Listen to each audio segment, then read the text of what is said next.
Film ini diangkat dari kisah nyata mengandung bawang juga banyak pelajaran yang bisa diambil. Seorang gadis bernama Yio dibesarkan seorang ibu tunggal dengan keterbatasan ekonomi. Ibunya bekerja sebagai tukang pijat untuk memenuhi kebutuhan hidupnya dan anaknya sehari-hari. Yio juga tidak mendapatkan perhatian dan sosok seorang ibu dari ibu kandungnya sendiri. Membuat dia takut mengeluh saat sakit maupun minta uang. Ibunya menganggapnya beban dan tidak ragu mengatakannya Yio yang seharusnya ganti seragam baru pun tidak diberikan uang. Satu-satunya yang perhatian padanya adalah sahabatnya sekaligus tetangganya bernama Kiming.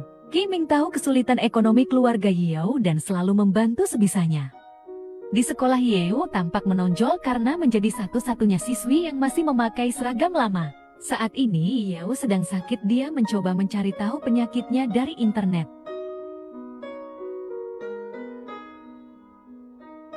Dia mencocokkan gejala penyakitnya dan merasa takut.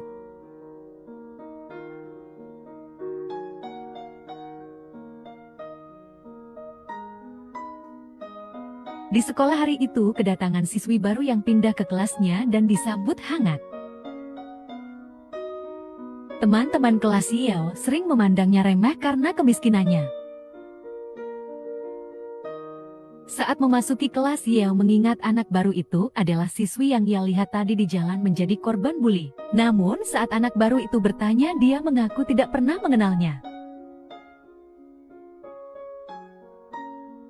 Kiming yang selalu perhatian kepada Yio menarik perhatian si anak baru. Karena terlihat memperhatikan Kiming, teman kelas lain memberitahu siapa Kiming. Yio memberitahu Kiming bahwa dia akan pergi ke dokter sebentar dan tidak bisa pulang bersama Kiming. Saat penyerahan penghargaan siswa berprestasi, Kiming tidak sengaja membuat salah satu siswi memerah karena bunga yang dipegangnya kena wajah siswi itu.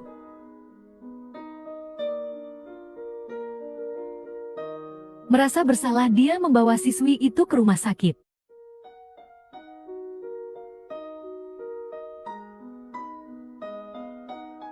Di rumah sakit yang sama, setelah pemeriksaan, dokter memberitahu Yio bahwa dia terkena penyakit kelamin yang ditularkan melalui hubungan suami istri. Ia syok mendengarnya karena dia belum pernah melakukan hubungan suami istri. Dokter bilang selain hubungan suami istri bisa tertular di pemandian umum, tapi ia mengaku tidak pernah ke pemandian umum, hanya di rumah saja. Ia pun bertanya apa bisa disembuhkan dan dokter menjawab bisa, tapi biaya treatmentnya mahal, membuatnya semakin bingung dan sedih. Ia tidak bisa menyembunyikan kesedihannya dan menangis sepanjang koridor menuju lift. Di dalam lift, seorang siswa yang melihatnya merasa kasihan dan berusaha mengajaknya bicara. Di rumah sakit, cewek yang alergi bunga sedang mengobrol dengan Kiming. Siswa yang bertemu Yio di lift memanggilnya. Siswa itu ternyata saudara kembarnya bernama Sunsi dan sadiknya bernama Gu Sunxiang. Sunsi marah pada Kiming, tapi Sunsi yang membela Kiming.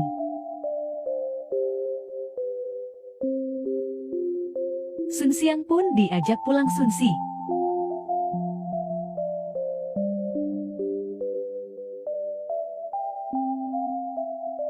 Di rumah, Yio dengan penuh ketakutan mencoba memberitahu ibunya. Dia bilang pada ibunya bahwa dia sedang sakit. Ibunya menuduhnya hanya mau minta uang. Saat dia bertanya penyakit apa yang diderita Yio, Yio langsung pergi. Ibunya menduga ia mau minta uang untuk beli seragam baru. Ibunya mengomel dan bilang dia tidak akan membelikannya seragam baru.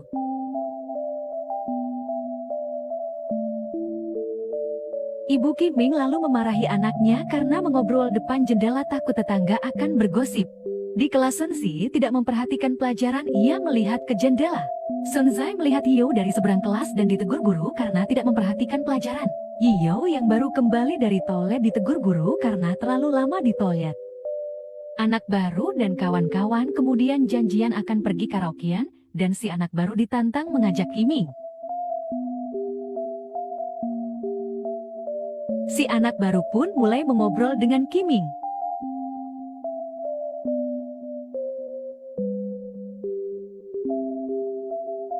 Kiming awalnya tidak mau ikut karaoke, tapi karena tidak mau mengecewakan dia akhirnya mengiyakan.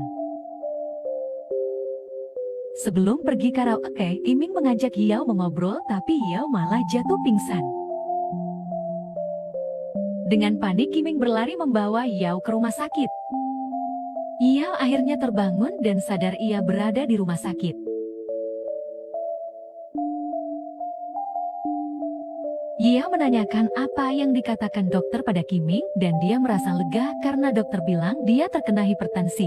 Dokter juga bilang Yao sedang stres.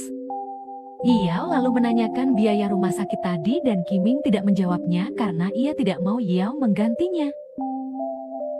Di ruang karaoke si anak baru yang sangat menunggu Kiming memisahkan makanan untuk Kiming.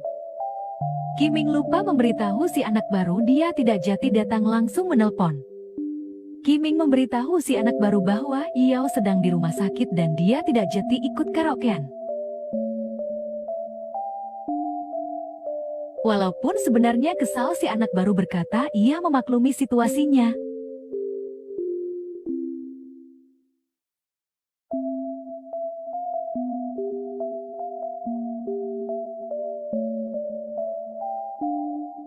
Keesokan harinya di rumah Kiming yang melihat dompet ayahnya mencuri uang ayahnya. Di kelas Yao menghitung uangnya, si anak baru menghampirinya. Si anak baru menanyakan keadaannya karena dia tahu kemarin ia di rumah sakit. Dia bilang dia sudah tidak apa-apa.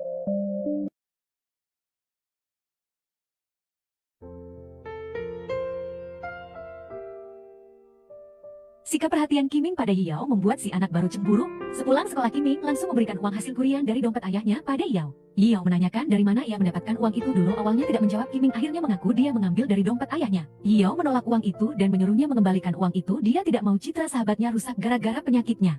Uang itu jatuh dan Yao pergi dengan marah. Sun Xian kemudian menghampiri Kiming dan mereka berjalan pulang bersama. Di perjalanan pulang, Yao tampak diikuti oleh si anak baru.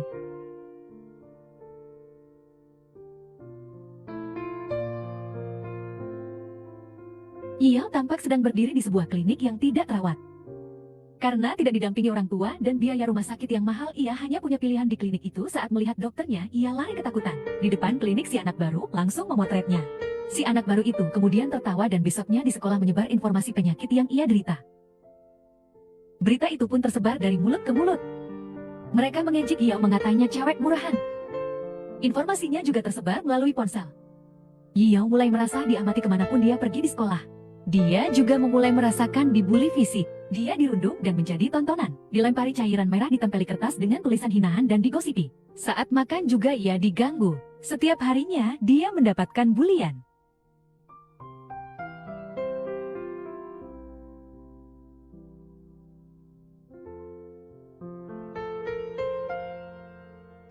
Di antara semua siswa, ada juga yang kasihan padanya tapi ditahan dan tidak berani membelanya. Yao sendirian menghadapi bulian fisik dan verbal itu dan mulai tidak tahan. Suatu sore tasnya dibuang ke rawa oleh siswa lain.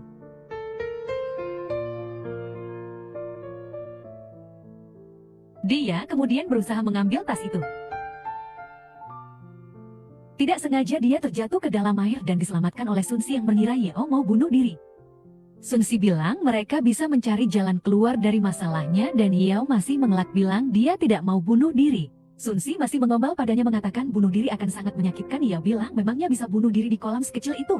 Yao pun beranjak pergi dari sana dan mengatakan kematian tidak menyakitkan, kehidupanlah yang menyakitkan. Ia lalu bertanya kenapa manusia harus hidup. Sun Si menjawabnya, kamu harus dan jangan menyerah. Sun Si memegang bahunya dan Yao menyuruhnya pergi, mengatakan dia harus menjauh karena dirinya virus kesialan. Sun Si bilang dialah penyelamat Yao dan mulai berbicara seperti dia sedang diwawancarai setelah melakukan aksi heroiknya. Semenjak Sun Si menolong Yao di rawa kecil, mereka menjadi semakin sering bersama.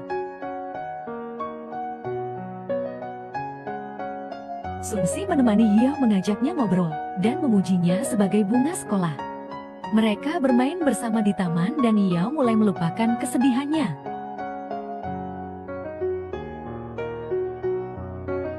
Yao bertanya padanya mengapa ia tidak menjauh. Yao bilang rumor beredar di sekolah. Sunsi mengaku dia juga mendengarnya. Dia bilang dia tidak pernah terpengaruh rumor. Yao bilang tapi dia beneran sakit, apa dia tidak kaget? Sunsi menjawab dia kaget tapi penyakitnya bukan salahnya kan? Sunsi bilang AIDS juga penyakit yang dianggap menjijikan, tapi beberapa anak tak bersalah tertular. Sunsi lalu bertanya, kamu tidak tertular karena hubungan itu kan? Dia bertanya apa dia pernah. Yao langsung malu dan marah karena pertanyaan yang tidak sopan itu.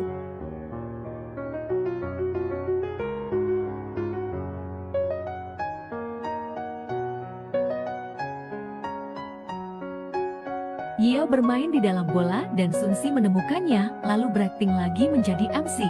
Saat Sunsi menyebutkan menolong Yao yang hampir tenggelam, Yao tiba-tiba sedih lagi dan meminta Sunsi meninggalkannya karena dia virus dan pembawa sial. Sunsi bilang insting menolong itu natural. Yao bertanya apa dia tidak pernah masuk kelas. Sunsi jawab dia rajin ikut kelas psikologi. Sunsi berkata setiap orang mencari keuntungan saat melihat hal buruk mereka menjauh, saat melihat keuntungan mereka mendekat.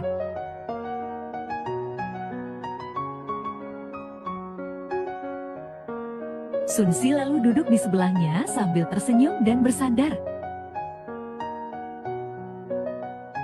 Sunsi lalu mengatakan mereka tahu Lucy takut dan itu membuat mereka semakin semangat. Rasa takutmu menstimulus mereka, jadi kamu harus melawan. Saat sedang duduk di kelas, salah satu siswa lalu menempelkan permen karet ke rambut Yao. Dia lalu kembali tertawa dengan teman-temannya.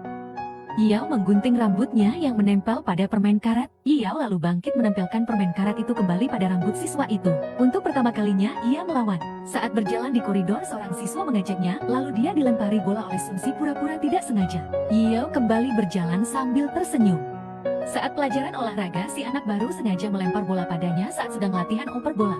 Mereka lalu tertawa dan saat Yao tahu mereka sengaja, ia mengambil bola dan melakukan hal yang sama pada si anak baru.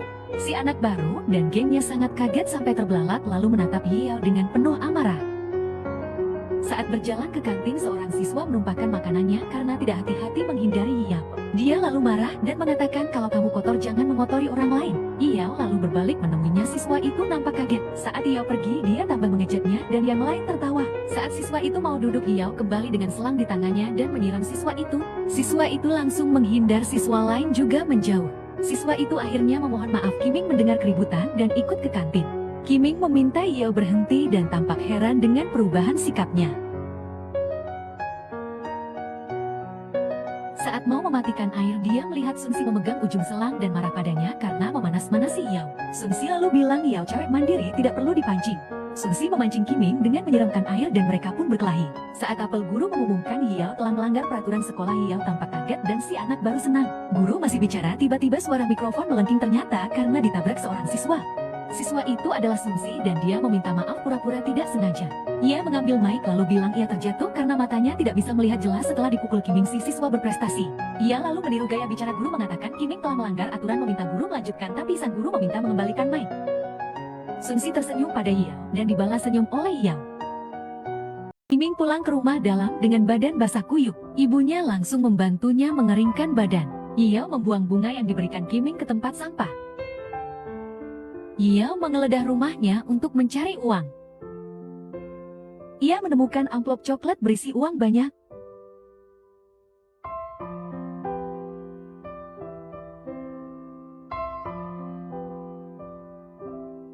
Ia terkejut dan menangis mengetahui ibunya ternyata punya tabungan. Ibunya langsung masuk dan memarahinya. Ibunya memarahinya karena barusan diberitahu soal penyakitnya oleh guru sekolah. Melihat Yao memegang amplop uangnya, dia memukul Yao memarahinya karena bisa tertular penyakit kelamin di usia belia. Dia bilang dia tidak tahu, dokter bilang dia kena penyakit yang menular dari hubungan suami istri, tapi dia tidak pernah. Yao bilang dia tidak pernah ke tempat mandi umum atau hotel, dia hanya memakai handuknya. Mendengar pengakuan Yao, ibunya syok dan mengingat pelanggannya yang ia tahu sering memakai handuk yang Yao sebut. Ia lalu menampar dirinya sendiri dan menangis.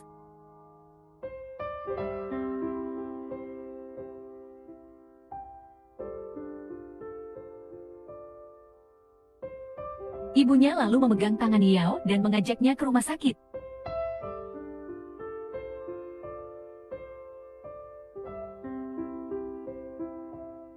Yao menangis melihat ibunya yang memegang tangannya karena untuk pertama kalinya dia merasa kasih sayang dari ibunya.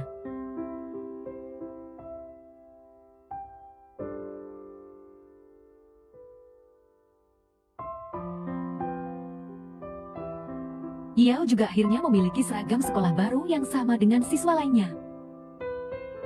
Sepulang sekolah, Yao melihat ada siswa yang sedang dibully di jalan.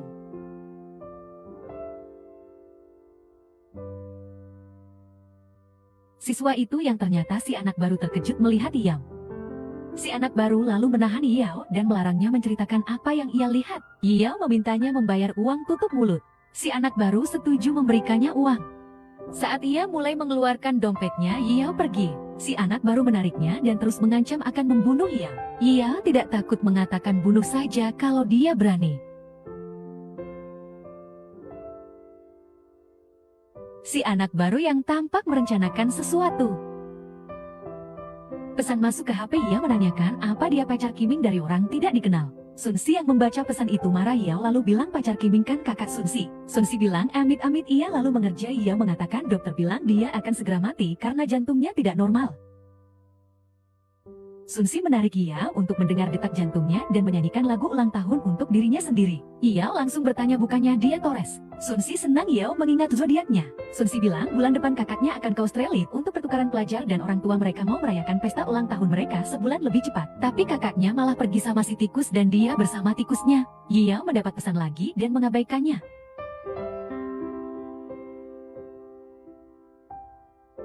Sun Xiang lalu mendapat pesan yang ternyata dari Yao. Ia lalu mengirimkan pesan pada Kiming.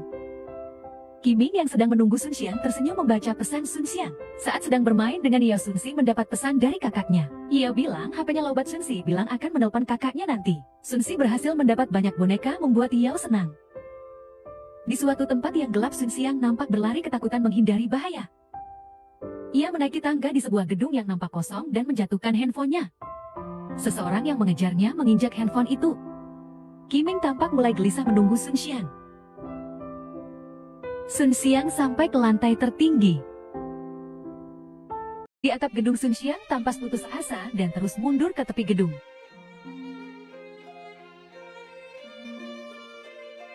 Sun Xiang tampak di pojokan beberapa orang dan tidak sadar besi pembatas tepi gedung rapuh dan jatuh.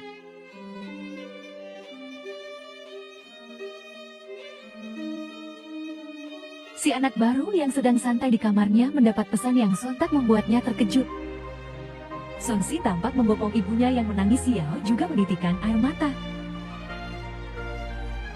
Sun Si dan Yao tampak saling menatap dengan kesedihan. Sun Si mengingat obrolan dengan kakaknya saat menyimpan nomor Yao di handphone kakaknya.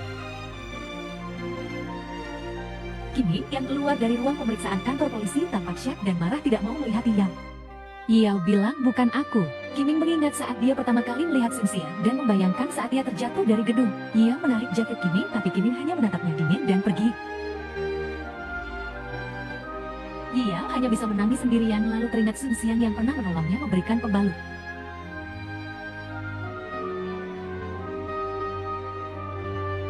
Yao mulai dibully dan dikucilkan lagi, tapi yang membuatnya sedih adalah tidak satupun yang percaya padanya termasuk Sun Si. Semua orang menuduhnya yang mengirimkan Sun Xiang pesan untuk datang ke gedung tempat Sun Xiang meninggal. Yao dituduh merencanakan kematian Sun Xiang karena cemburu.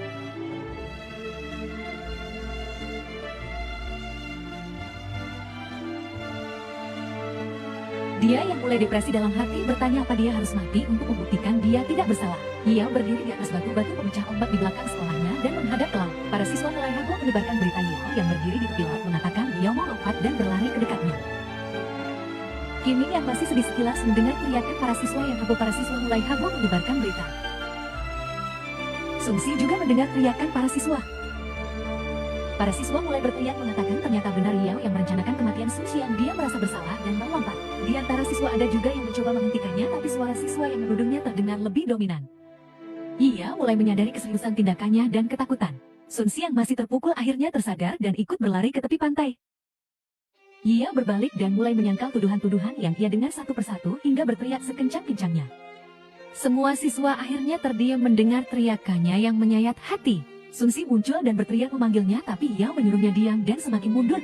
Yao bilang bukan aku pelakunya. Sun Si mulai membela Yao di depan siswa lainnya, mengatakan bukan Yao pelakunya. Yao bilang aku bukan pembunuh dan hari ini kalianlah pembunuh. Sun Si semakin panik memanggilnya. Yao kembali menyuruhnya diam. Kalian tidak akan mengakui seberapa kejam kalian. Kalian akan bilang, aku tidak ingat saat melamparnya tinta.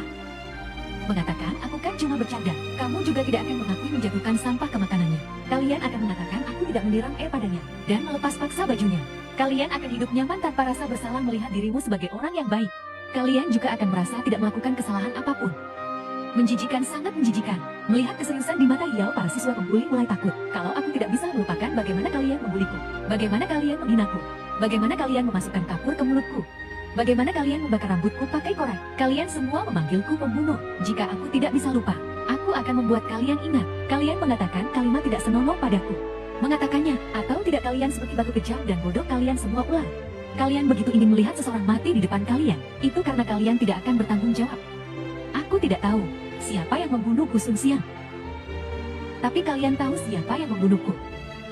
Ia berbalik membuat semua siswa panik dan mulai berlari di atas pemecah ombak untuk melompat. Sun Xi dan Qiming mengejar Yao, siswa lain memanggil guru. Pak guru dan siswa lain mencegat Qiming, hanya Sun Xi yang mengejar Yao.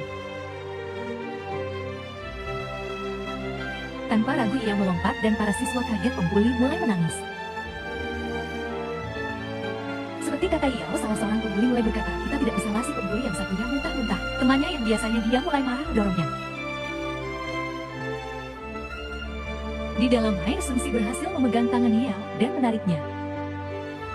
Sun Xi berhasil membawanya ke permukaan dan dibantu Pak Guru dan siswa lain. Yao tampak tidak sadar membuat Qiming panik. Pak Guru menyuruh siswa menelpon ambulans. Sun Xi yang lelah dan sedih hanya bisa menangis. Yao tidak bangun juga merespon orang di sekitarnya.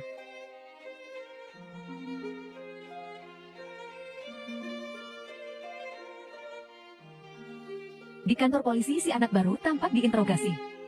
Polisi menanyakan tentang Yao padanya, dia hanya diam dan menangis. Di sekolah, Pak Kepala Sekolah memberikan peringatan dan nasihat tentang aksi bully di sekolah.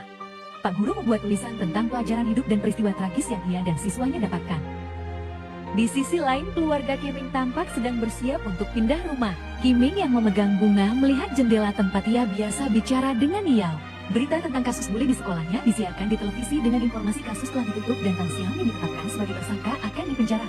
Kasus bully di sekolah dan upaya pencegahan pembulian kemudian menjadi perhatian pemerintah dan masyarakat. Qiming melihat kembali lorong tempat tinggalnya, ia menyimpan bunganya di jendela Yao.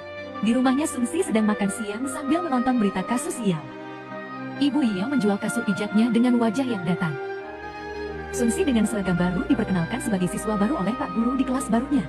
Ia memperkenalkan diri dan menjelaskan arti namanya seperti saat dia pertama kali ketemu Yao.